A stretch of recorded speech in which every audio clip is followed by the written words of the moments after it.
السلام عليكم ورحمة الله وبركاته. وعليكم السلام ورحمة الله. الحمد لله نحمده ونستعينه ونستغفره ونؤمن به ونتوكل عليه ونعوذ بالله من شرور أنفسنا ومن سيئات أعمالنا. من يهده الله فلا مضل له ومن يضلله فلا هادي له ونشهد أن لا إله إلا الله وحده لا شريك له ونشهد أن سيدنا ومولانا محمدا عبده ورسوله صلى الله تعالى عليه وعلى آله وأصحابه وبارك وسلم تسليما كثيرا. أما بعد فأعوذ بالله من الشيطان الرجيم. بسم الله الرحمن الرحيم. اعلموا أنما الحياة الدنيا لعب ولهو وزينة وتفاخر بينكم وتكاثر في الأموال والأولاد كمثل غيث أعجب الكفار نباته ثم يهيج فتراه مصفرا ثم يكون حطاما وفي الآخرة عذاب شديد ومغفرة من الله ورضوان. وما الحياة الدنيا إلا متاع الغرور. صدق الله العظيم. اللهم صل على محمد وعلى آل محمد كما صليت على إبراهيم وعلى آل إبراهيم إنك حميد مجيد. اللهم بارك على محمد وعلى آل محمد كما باركت على إبراهيم وعلى آل إبراهيم إنك حميد مجيد. اللهم صل وسلم وبارك عليه.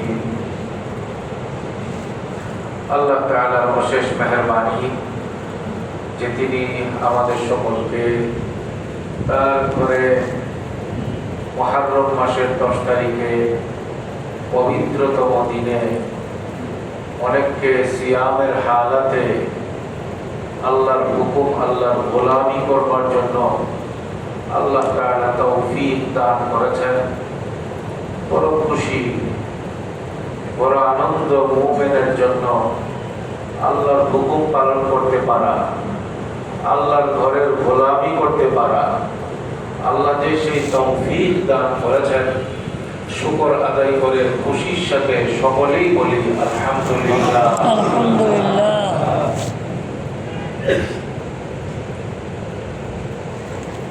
আল্লাহ তাআলা বলেন ওয়ামাল হায়াতুদ দুনিয়া ইল্লা মাতাউল গুরুর। দুনিয়ার যত আসবাব, যত উপায় উপকরণ দেখা যায়, এই সবগুলোই হইল ধোঁকার সামান। গোটা দুনিয়াতে যা কিছু আছে গোটা দুনিয়াটাই হইল ধোঁকা। আল্লাহ বলছেন গোটা দুনিয়াই হইল ধোঁকা, দুনিয়ার যত সামান সব ধোঁকা। কে বলছেন? আল্লাহ বলেন ভাই গোটা দুনিয়া কি ধোঁকা? দুনিয়ার যত আসবাবপত্র সামান যা কিছু আমার আপনার চোখে পড়ে আছে নাগালে, এই সবগুলো কি ধোঁকা।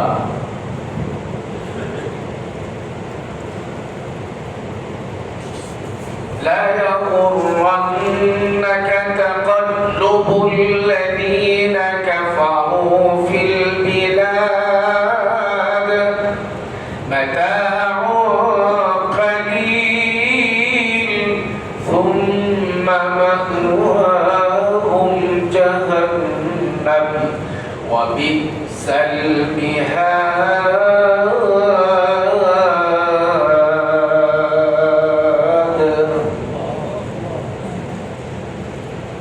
আল্লাহ তাআলা বলেন সারা দুনিয়াতে যা কিছু দেখো এই সবগুলো হলো অল্প দিনের সামান।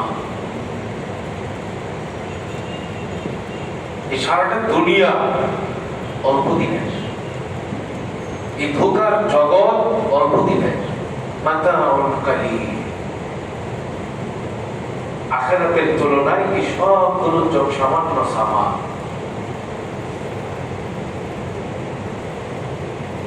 গোটা দুনিয়ায় হইল খেলা আর রং আর তামাশা দিয়া ভরা। দুনিয়ার হাকিকতই হইল দুনিয়া মানি খেলা,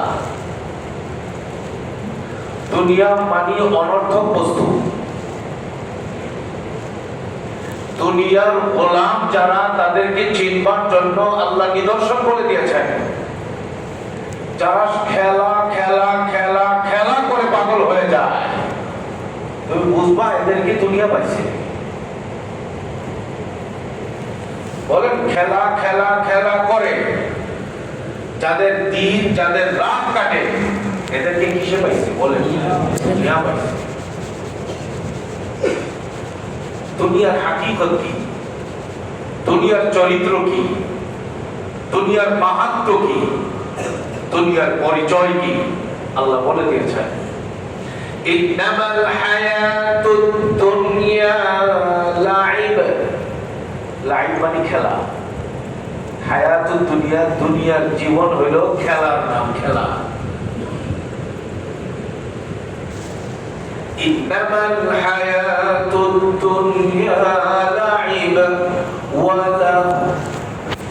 আল্লাহ তাআলা বলেন এই দুনিয়া হচ্ছে, দুনিয়ার হাকিকত হচ্ছে এই গোটা দুনিয়াই হইল খেলা।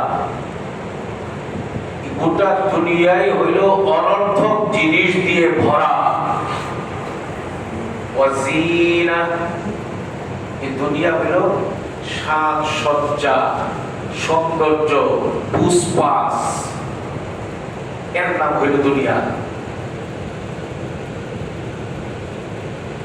শার্ট, কত দামি শার্ট পরা যায়, কত সুন্দর করে প্যান্ট পরা যায়, কত সুন্দর জামা গায়ে দেওয়া যায়, এটা এক চক্কর, এটার নামই দুনিয়া।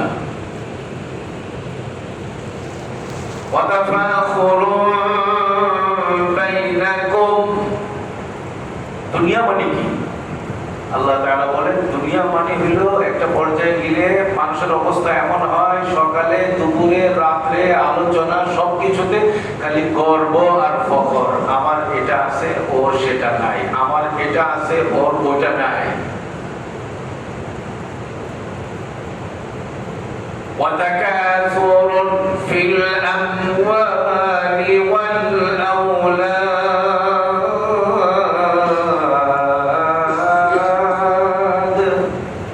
দুনিয়া মানে কি? আল্লাহ তাআলা বলেন দুনিয়া মানে হলো জীবনের শুরুটা হবে খেলা দিয়ে শুরু, খেলার যুগলের শেষে সাজসজ্জা দিয়া তার পাগলামি নতুন করে শুরু হবে। সাজসজ্জার ওই প্রবণতা যখন শেষ হয়ে যাবে, তখন তার শিক্ষা দীক্ষার মাধ্যমে টাকা পয়সা যখন উপার্জন হবে তখন গর্ব আর অহংকার নিয়ে শুরু হবে তার নতুন জীবন। এর নাম হলো দুনিয়া। জীবনটা শুরুই হয় একটা বাচ্চা খেলা দিয়ে। বলেন না, খেলনা খেলনা,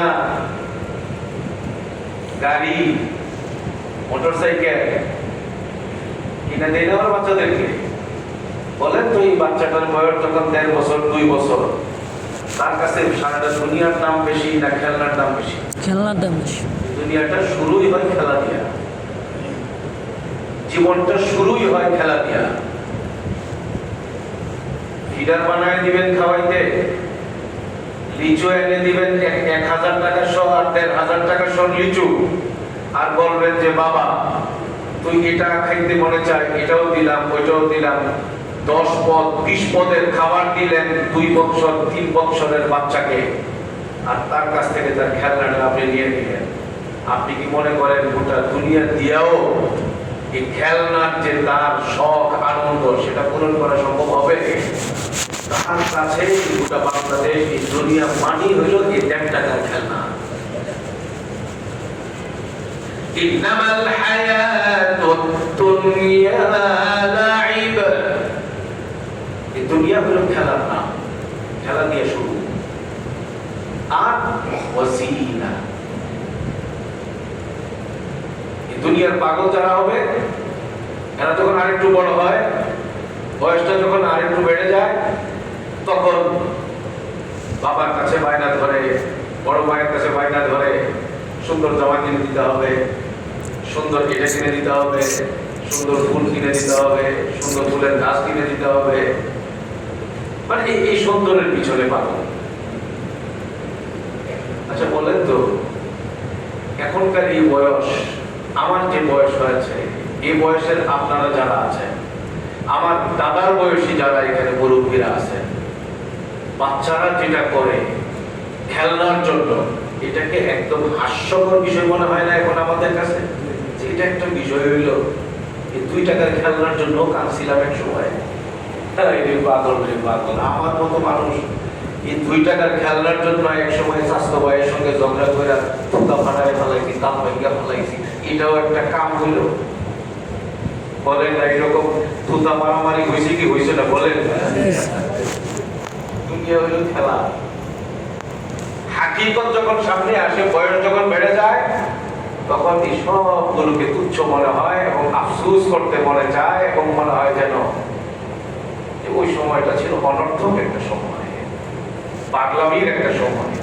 পাগলামিও কি মানুষ করে?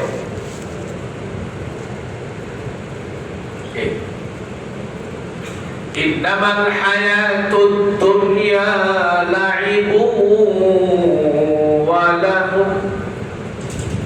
আল্লাহ তাআলা বলেন, দুনিয়াদার এবং দুনিয়ার হাকিকত বুঝবার জন্য আল্লাহ তাআলা বলেন এই দুনিয়া হলো অনর্থক সময় কাটাইবার নাম। অনর্থক কাজে সময় কাটানো, যে কাজে সময় কাটাইলে কোনো লাভ নাই। চরিত্র নষ্ট হওয়া ছাড়া কোনো লাভ নাই, সময় নষ্ট হওয়া ছাড়া কোনো লাভ নাই, আদর্শ নষ্ট হওয়া ছাড়া কোনো লাভ নাই, শরীর স্বাস্থ্য নষ্ট হওয়া ছাড়া আর কোনো লাভ নাই। এর নাম হইল দুনিয়া। দুনিয়া হইল অনর্থক জগতের নাম দুনিয়া। অনর্থক সময় কাটাইবার নাম হইল দুনিয়া। অনর্থক বাজে জিনিসের মধ্যে নিজের মূল্যবান সময় যারা কাটায়, এরাই হইল দুনিয়াদার। বলেন না, কেউ যদি আরেকজনের খেলা দেখলো 2 ঘন্টা রাস্তার মধ্যে দাঁড়ায়, তার শরীরের জন্য, তার স্বাস্থ্যের জন্য, তার দুনিয়ার জন্য, তার অর্থনীতির জন্য, তার চরিত্রের জন্য, তার আদর্শের জন্য, তার রাষ্ট্রের জন্য, তার ছেলে মেয়েদের জন্য, তার পরিবারের জন্য কয় আনার লাভ? বলেন না। খেলা দেখলো আরেকজনের, খেলা হইতেছে বিদেশে, সেই খেলা দেখলাম আমরা সকলে মিলে বাংলাদেশে, সারা রাত পর খেলা দেখলাম, আনন্দ করলাম। আমাদের আপনাদের এই খেলা দেখার দ্বারা শারীরিক, আর্থিক, সামাজিক, অর্থনৈতিক, রাষ্ট্রীয় পর্যায়ে কয় আনার লাভ? মনে হয় কিছু লাভ আমাদের আছে, এই জন্য তো আমরা চুপ করে আছি। মনে হইতেছে আমাদের লাভ আছে না? আছে লাভ না ক্ষতি আছে কি না? বলেন না। ক্ষতি নাই? শারীরিক ক্ষতি আছে না নাই?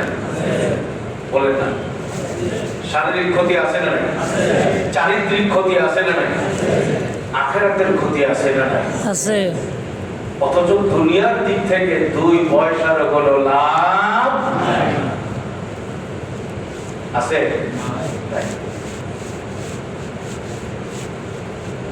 ইন্নামাল হায়াতুদ দুনিয়া লাইব ওয়া লাহব ওয়া জিনাহ ওয়া তাফাখুরুন বাইনাকুম ওয়া তাকাসুরুন ফিল আমওয়ালি ওয়াল আওলাদ কামাসালি গায়থিন আ'জাবাল কুফফারা নাবাতু থুম্মা ইয়াহীজু فتراه مصفرا ثم يكون حطاما وفي الآخرة عذاب شديد ومغفرة من الله ورضوان وما الحياة الدنيا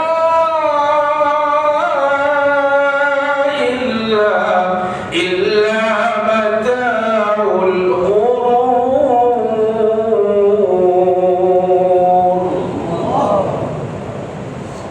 আল্লাহ তাআলা বলেন এই খেলা, এই অনর্থক জগৎ, এই সাজসজ্জার প্রবণতা, এই গর্ব অহংকারের এই দুনিয়া, এই সৌন্দর্য, এই চাকচিক্য, এই আনন্দ, এই রং তামাশা, এই ব্রাজিলের খেলার যে পাগলামি, এই আর্জেন্টিনার খেলা দেখবার যে উন্মত্ততা, যা কিছু এই জগতে বর্তমানে মানুষ দেখে, আল্লাহ তাআলা বলেন এই সব কিছুরই একটা শেষ আছে। শেষ নাই? এই খেলার শেষ আছে না নাই? আমার খেলারও শেষ আছে না নাই? ওটা জগতের একটা শেষ আছে। কামাসালি গায়থিন আ'জাবাল কুফফারা নাবাতু গোটা দুনিয়ার যত খেলা, দুনিয়ার যত রং তামাশা, দুনিয়ার যত সহায় সম্পদ, এই সবগুলোর শেষ পরিণতি হলো, এর দৃষ্টান্ত হলো ওই ব্যক্তির মতো যে ব্যক্তি জমিনের মধ্যে বীজ ফেলছে, শস্য ক্ষেতের মধ্যে ফল ফসল হবে, অপেক্ষায় আছে, জমিনের পানি দেওয়া হবে না, আসমানের রহমতের বারিশ লাগবে, পানি লাগবে, আল্লাহর রহমতের পানি লাগবে।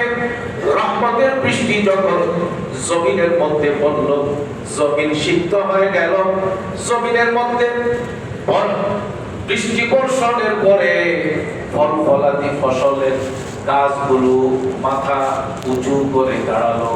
আল্লাহ তাআলা বলেন ওই জমিনওয়ালা কৃষক নয়ন জোড়ানো শস্য ক্ষেতের সবুজ রং যখন দেখছে, তার মন বড় আনন্দে ভরে গেছে। এত চমৎকার, এত নান্দনিক, এত চমৎকার, নয়নাভিরাম এই দৃশ্য মন ভরে যায়, ঘরে যায় না।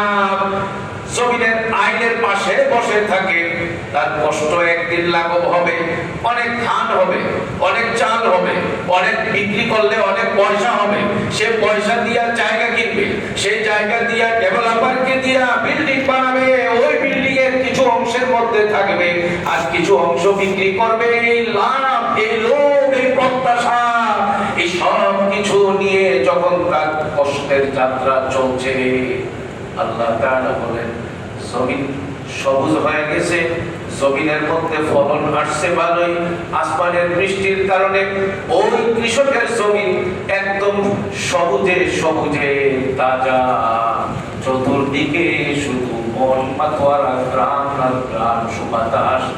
জমিনওয়ালা বড় আশা এবং আরামে আছে। আল্লাহ তাআলা বলেন কিছুদিন যাইতে না যাইতেই আমি আল্লাহ আমার হুকুমের দ্বারা জমিনের উপরে বিপদ লাগাইয়া দিলাম, ঝড় বেগের হাওয়া বইয়ে দিলাম, জমিনকে নষ্ট করবার জন্য যা যা উপকরণ দরকার সবগুলো দিয়ে ওই জমিনকে একেবারে শুকিয়ে একটা পর্যায়ে ওই জমিনের ধান এবং গমের যত ফসল ছিল সবগুলোকে শুকায় দিলাম। এক পর্যায়ে সেটা দিয়া ফসল হবে দূরের কথা, লাকড়িও হবে না, ধ্বংসস্তূপে পরিণত করে দিলাম। আল্লাহ তাআলা বলেন একজন কৃষক আসমানের বৃষ্টির পানি পাওয়ার পরে জমিনের মধ্যে ফসল যখন মাথা উঁচু করে দাঁড়ালো, সবুজে ভরা শস্য ক্ষেত নয়নবিরাম দৃশ্য যখন চোখের সামনে আসলো, তখন তার মনের যে অবস্থা ছিল, আমি আল্লাহর কুদরতের ফয়সালার কারণে আল্লাহর এই বান্দা শেষ পর্যন্ত এই আনন্দ ধরে রাখতে পারলো না, সব মাটির সঙ্গে মিশে গেল। জমিনের সকল ফসলগুলো শুকিয়ে একেবারে জলে পুড়ে ছাই হয়ে প্রচন্ড খরা রৌদ্রের কারণে একেবারে শেষ হয়ে লাকড়িতে পরিণত হয়ে গেল। আল্লাহ তাআলা বলেন ওই কৃষকের যেমন জীবনের শুরুটা ছিল অনেক চমৎকার বড় আনন্দদায়ক, জীবনের শেষ মুহূর্তটা ছিল আফসোস আর আফসোসের। দুনিয়াদার কোনো বান্দা খেলা দিয়ে যদি জীবন শুরু করে, খেলাই যদি হয় তার জীবনের সবকিছু, জীবনের শেষ মুহূর্ত পর্যন্ত যদি খেলা আর খেলা, সাজসজ্জা আর টাকা পয়সা, ছেলে ছেলে আমার আমার করতে করতে দুনিয়ার গোলামি করে যদি দুনিয়া থেকে বিদায় নেয়, কৃষকের জীবনের শেষ পরিণতি যেমন হয়েছিল, আল্লাহর বান্দাদের দুনিয়াদারদের শেষ পরিণতি তেমনই হবে।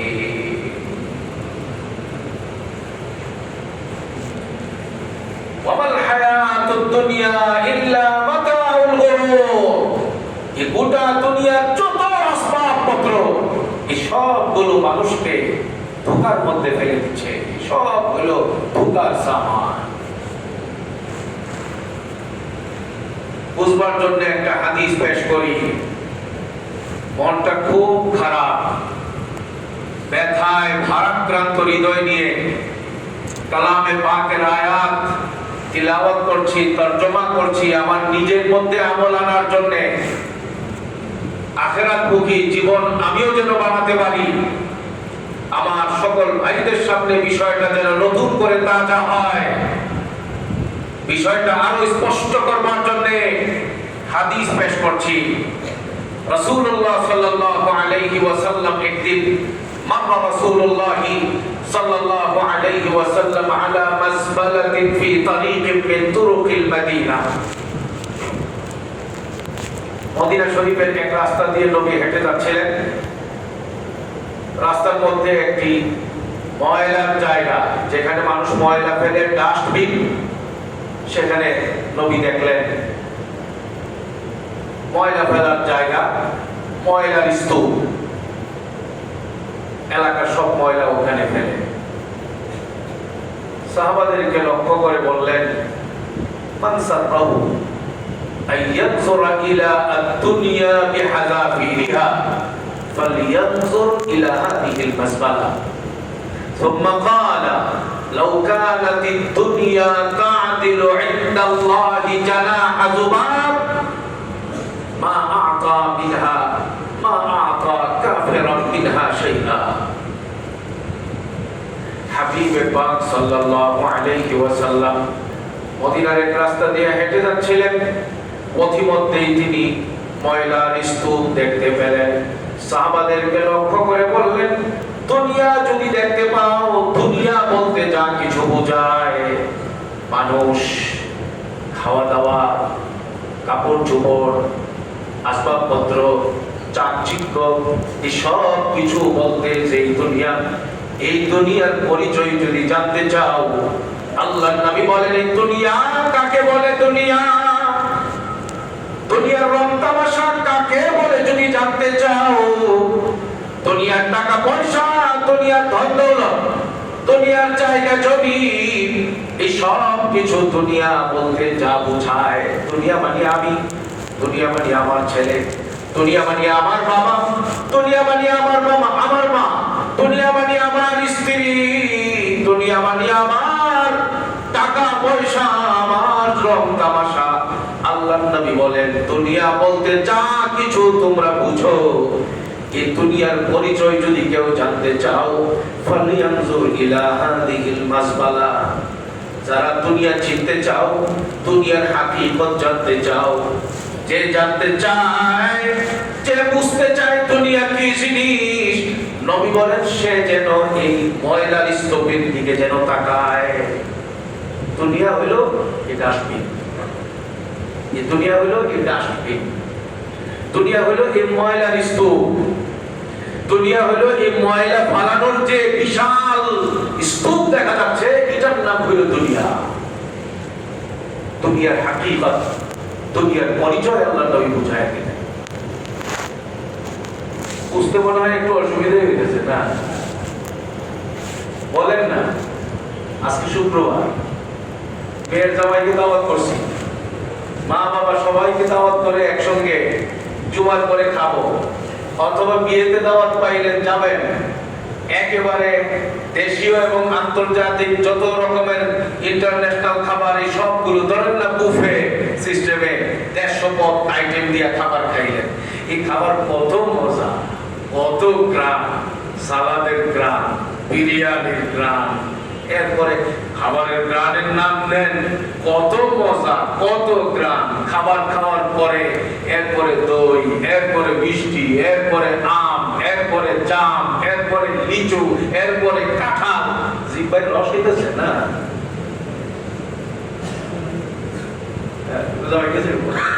বেশি পাওয়া যাবে না, আঘাত হইবে না, একবারে ঠিক মতো করছে না। কত মজা। আচ্ছা বলেন তো, এই মজা যা খায় এর পরিণতিটা কি সুগন্ধি না দুর্গন্ধ? বুঝে শিখতে খাইলেন, সারা দিন খাইলেন, সারা রাত খাইলেন, সারা মাস খাইলেন, 70 বছর খাইলেন, এই খাওয়ানোর জন্যই তো এই দৌড়টা। এর শেষ পরিণতিটা কি সুগন্ধি না দুর্গন্ধ? এই যে ডাস্টবিন আল্লাহ নবী দেখিয়েছেন, দুনিয়ার শেষ পরিণতি হলো এই ময়লার স্তূপ। হাবিবে পাকের হাদিসের ব্যাখ্যাটা বুঝে আসছিনি ভাই? যে যত সুগন্ধিযুক্ত খাবার খায়, যত মজাদার খাবারই খায়, শেষ পর্যন্ত এটা ময়লায় পরিণত হয়, ঠিক কিনা? তাই কত সুন্দর জামা, কত টাকা দিয়ে কিনছি, এই জামাটা কি সবসময় এরকম থাকবে? ময়লায় পরিণত হবে কি হবে না? হয়তো আমি বলবো, এরপরে আমি অন্য কোনো দরিদ্র ব্যক্তিকে দিব, সেই দরিদ্র ব্যক্তির গায়েও সেটা একদিন ছিঁড়ে ফেলে টুকরা হয়ে ময়লায় আবর্জনায় পরিণত হবে, হবে কি হবে না? বলেন না, বলেন। সারা বাংলাদেশে, উত্তরাতে, পুরা ঢাকা যত বিল্ডিং আছে, 10 বছর, 20 বছর, 15 বছর, 50 বছর, 100 বছর পরে ওই বিল্ডিং এর কমপ্লিট, বিল্ডিং এর আসবাবপত্র কি একরকমই থাকে না? এটা ময়লা আবর্জনার বস্তুতে পরিণত হয় কি হয় না? বলেন না, হয় কি হয় না? এই সব যা কিছু, এরপরে আসেন আমি, আপনি। আমি কে? রূহটা যেই মাত্র বডি থেকে বের হয়ে যাবে, আমিও কিন্তু এক ময়লা, আমিও কিন্তু পচা এক লাশ। বেশি সময় ঘরে রাখা যাবে না, রাখবেন সুগন্ধি বের হবে না দুর্গন্ধ বের হবে? मौत जिस दिन आ गई दुनिया की हालत क्या हुई, मौत जिस दिन आ गई दुनिया की दौलत क्या हुई, रूह तन से उड़ गई मुर्दा की हालत क्या हुई, रूह तन से उड़ गई मुर्दा की हालत क्या हुई। খালি শরীর থেকে রূহটা বের হয়ে যাক না, তখন আমি কি ইঞ্জিনিয়ার, ডাক্তার, এমপি, মন্ত্রী না লাশ? আমি কি মানুষ না লাশ? বলেন না। সবার মধ্যে আতঙ্ক ছড়ায় যাবে। একদিন যদি লাশটাকে ঘরের মধ্যে রাখা হয়, প্রিয়তমা স্ত্রী তার স্বামীকে রাখতে দিবে না, কলিজার টুকরা সন্তান তার বাবাকে ঘরের ভেতরে রাখতে দেবে না, রাখতে চাইলেও এলাকাবাসী এই লাশকে রাখতে দিবে না, কারণ দুর্গন্ধের কারণে এলাকায় মানুষ বসবাস করতে পারবে না। বলেন না, একটা মানুষের জীবনের শেষ পরিণতি যেটা, সেটাও কি সুগন্ধি না দুর্গন্ধ? হাবিবে পাক বলেন, লাউ কানাতিদ দুনিয়া তাদিলু ইনদাল্লাহি জানাহা যুবাব। আল্লাহর নবী সাহাবাদেরকে লক্ষ্য করে বললেন, সাহাবারা শোনো, গোটা দুনিয়া আল্লাহর কাছে একটা মাছির দানা পরিমাণ যদি মূল্যবান হতো, একটা মাছি নয়, মাছির দানা, মাছির গায়ের যে পাখনা থাকে, যে দানা থাকে, ওই দানাটাকে মাপার মতো কোনো পাল্লা পাটকারা দুনিয়াতে আছে বলে আমার জানা নাই। আল্লাহর নবী বলেন, গোটা দুনিয়ার টাকা পয়সা, স্বর্ণ অলংকার, ক্ষমতা, চাকচিক্য, জায়গা জমি, ফ্ল্যাট প্লট, যা কিছুর জন্য দেন দরবার, মারামারি, মামলা মুকদ্দমা, জেল, জরিমানা, দুর্নীতি, সব কিছু যা চলে, আল্লাহর নবী বলেন গোটা দুনিয়ার মূল্য আল্লাহর কাছে যদি মাছির দানা পরিমাণ হতো, মা আতা কাফিরাম মিনহা শাইআ। দুনিয়ার কোন মূল্য যদি মাছির দানা পরিমাণ আল্লাহর কাছে হতো, তাহলে আল্লাহ এই দুনিয়ার কোন কাফের বান্দাকে দুনিয়ার জাবরা পরিমাণ জিনিস দান করতেন না। এত দামি জিনিস কাফেরকে দেবে না, দেওয়া যাবে না। কিন্তু এই দুনিয়া মুসলমানও ভোগ করে, কাফেররাও ভোগ করে। এই দুনিয়াতে মুসলমানরাও চলে, কাফেররাও চলে। আল্লাহ বলে দিয়েছেন, এই দুনিয়াতে মুমিনের চলার ধরন হবে একরকম, কাফেরের চলার ধরন হবে আরেক রকম। মুমিন এবং কাফেরের রাত একরকম হতে পারে না, মুমিন এবং কাফেরের দিনের বেলার কার্যক্রম এক হতে পারে না। হাবিবে পাক সাল্লাল্লাহু আলাইহি ওয়াসাল্লাম বলেন, আদ-দুনিয়া সিজনুল মুমিন ওয়া জান্নাতুল কাফির। হাবিবে পাক বলেন, গোটা দুনিয়া হচ্ছে একজন মুমিনের জন্য জেলখানা, কাফেরের জন্য হলো বেহেশত, আরামের জায়গা। কাফেররা যা খুশি তা করতে পারে, ব্রাজিলের মানুষ যা খুশি তা করতে পারে, আর্জেন্টিনার মানুষ যা খুশি তা করতে পারে। তারা ইসলামী মূল্যবোধকে বিশ্বাস করে না, আল্লাহর বিধানকে তারা বিশ্বাস করে না, নবীর বিধানকে তারা বিশ্বাস করে না, কোরআনকে তারা বিশ্বাস করে না। কাফের বেঈমানদের লোকেরা তারা যা খুশি তা করতে পারে, কিন্তু আল্লাহর গোলামিতে যারা বিশ্বাসী, তারা বেহুদা অনর্থক কাজের মধ্যে রাত কষ্ট করে দেবে, অনর্থক কাজের মধ্যে আনন্দ করতে গিয়ে ছেলে মেয়ে, তার জীবন, তার আদর্শ, তার চরিত্র, তার আখলাক নষ্ট করে দেবে। আল্লাহর নাম ওই পরিমাণ বলবে না, ব্রাজিলের নাম যে পরিমাণ বলবে, নবীর নাম ওই পরিমাণ বলবে না, মেসির নাম যে পরিমাণ বলবে, খেলোয়াড়ের নাম ওই পরিমাণ বলবে, যে পরিমাণ কোরআনের আয়াত তিলাওয়াত করবে না। এটা মুসলমানের চরিত্রের সঙ্গে যায় না, মুসলমানের আদর্শের সঙ্গে যায় না। একজন ইমানদার সে তো আল্লাহর নামের জিকির করবে, একজন ইমানদার সে তো নবীর নামের তাসবিহ জপবে, একজন ইমানদার সে সব হালাতে আল্লাহর হুকুম অনুযায়ী চলবে। কিন্তু বর্তমান চিত্র যা দেখছি, টুপিওয়ালাদের মধ্যে পর্যন্ত হাওয়া লেগে গেছে, দাড়িওয়ালাদের মধ্যে পর্যন্ত হাওয়া লেগে গেছে, নামাজীদের মধ্যে পর্যন্ত এখন অস্থিরতা কাজ করতেছে। কোনটা করা যাবে, কোনটা করা যাবে না, কোথায় যাওয়া যাবে, কোথায় যাওয়া যাবে না, কোনটা দেখা যাবে, কোনটাতে নজর রাখা যাবে না, এই নিয়ে কোনো চিন্তা ভাবনা করার টাইম নেই। শুধু খেলোয়াড়ের নাম নিয়ে জিকির চলতেছে, খেলোয়াড়ের নামের দেশ নিয়ে, তাদের পতাকা নিয়ে, তাদের গেঞ্জি নিয়ে, তাদের কালার নিয়ে বাড়ি সাজাইতেছে, দেয়াল সাজাইতেছে, মাথার চুল সাজাইতেছে, গায়ের রং সাজাইতেছে। মনে রাখতে হবে দোস্ত, এই সব রঙ্গিলা জিন্দেগির একটা শেষ কিন্তু আছে। আমার বয়ানের খোলাসা বলে কিছু ভাই, শেষ কিন্তু আছে। ওহো, 50 বছর বয়সে যেমন মনে হয় তিন বছর বয়সের সময় দুই ভাই মিলে খেলনা নিয়ে ঝগড়া করছি, যেটা মারামারি করছি, এটা যেমন আমার কাছে এখন লাগে যে এর চেয়ে বোকামি আর কিছু হতে পারে না। এই ব্রাজিল আর্জেন্টিনা এগুলো শুনি, এই জন্য আমরা এগুলো দেখি না, কিন্তু এই হায়াতের মধ্যে এগুলো নাই। বাস্তবতা হইলো আমি আমার এই পা দিয়া ফুটবল খেলি না জীবনে, আমি একটা বোকা মানুষ হইতে পারি অনেকের কাছে, এই খেলাধুলার জীবনের মধ্যে নাই। আল্লাহর মেহেরবানি কি ভাই, বিশ্বকাপের খেলা না দেখলে কি কিডনি নষ্ট হয়ে যাবে, এরকম স্বাস্থ্য খারাপ হয়ে যাবে এরকম নাকি? অথচ দেখলে অনেক রকমের ক্ষতি আছে না নাই বলেন? আছে। কি ক্ষতি? পুরা বেটা আমার বাপ হইয়া দেখছনি পরে নাকি লাফায় কি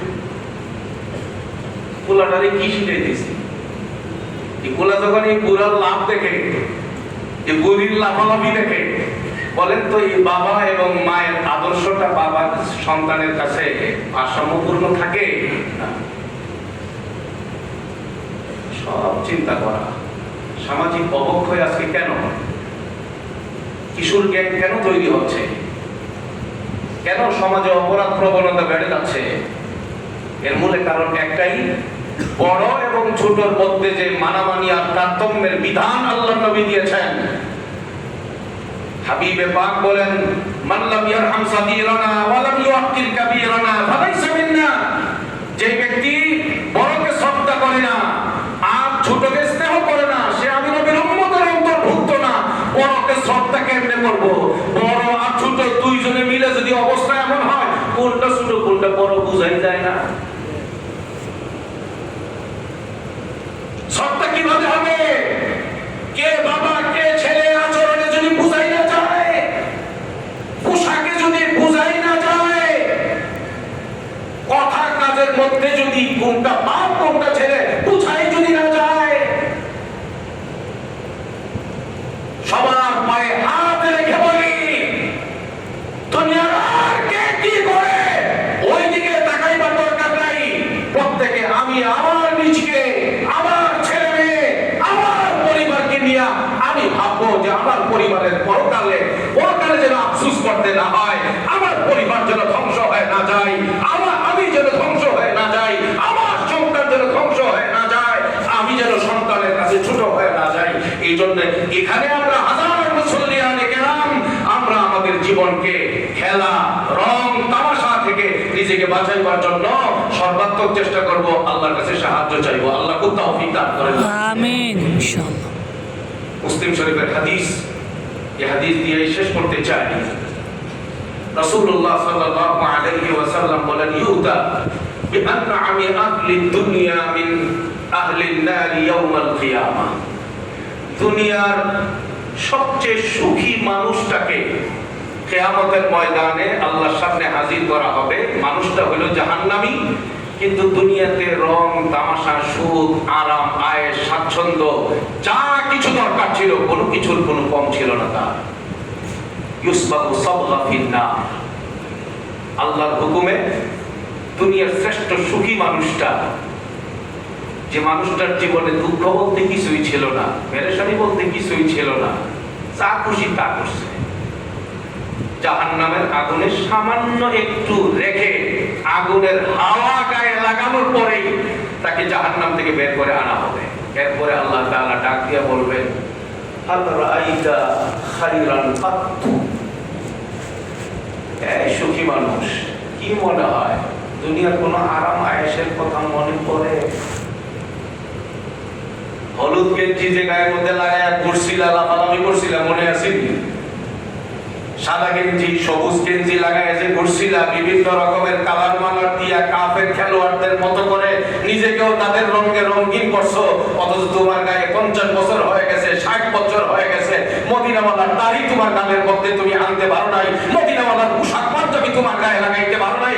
কোন দেশের কোন কাফের খেলে ওই কাফের মতো করে তুমি কাপড় লাগাইতেছো তোমার গায়ে। কিয়ামতের ময়দানে তার হিসাব হবে, হিসাব দিবেন আল্লাহ, সেদিন বাঁচাইবার মতো কেউ থাকবে না। দুঃখ লাগে মুসলমান হয়ে, হাবিবে পাকের আশিক দাবিদার হয়ে আমরা এইরকম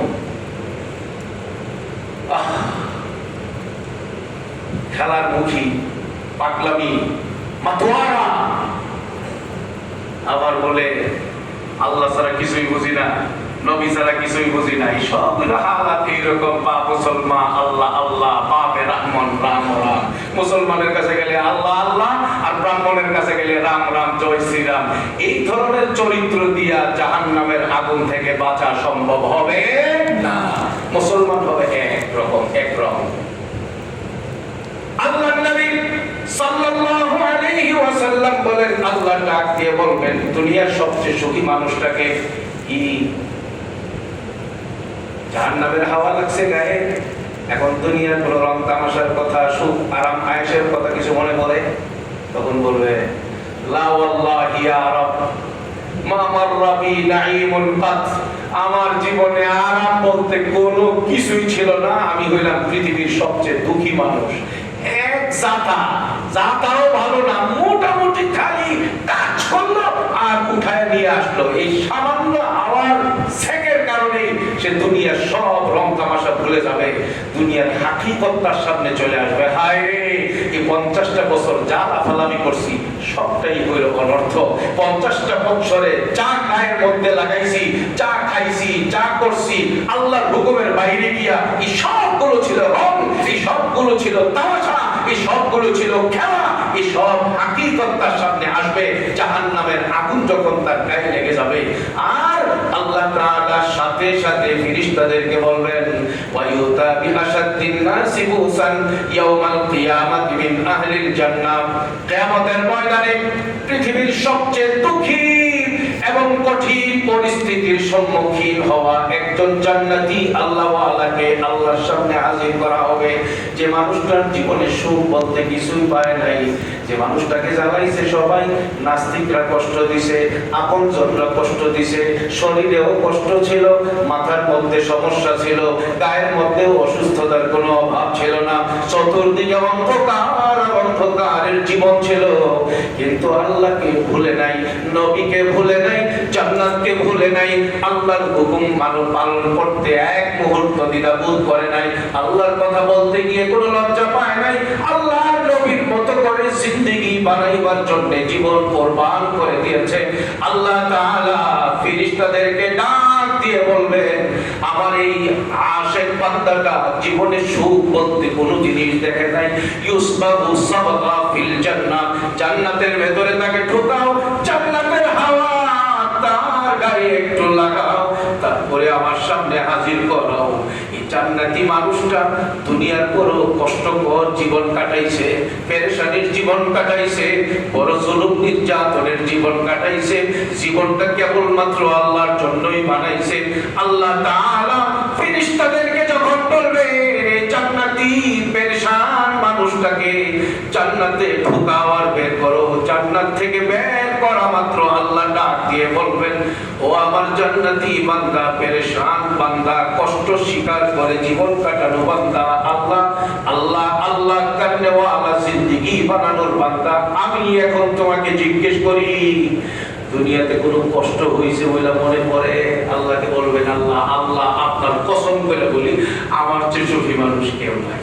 সুবহানাল্লাহ। আমার জীবনে কষ্ট বলতে কোনো জিনিস ছিল না, কোনো কষ্টের কথা মনেই পড়ে না। এটার নামই হলো হাকিকত। শেষ।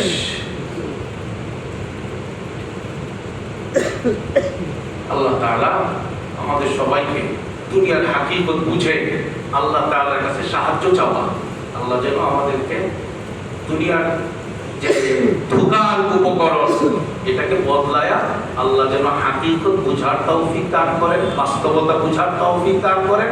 এই দুনিয়াকে জান্নাত কামাই করার জন্য আল্লাহর গোলামি করে আমার 3.5 হাত বডি অঙ্গ প্রত্যঙ্গ এবং আমার পরিবারকে ওইভাবে সাজাইবার তৌফিক আল্লাহ আমাদের সবাইকে দান করেন। পিছনে যে যা গেছে গেছে, এখন থেকে আবার নতুন করে তওবা করি।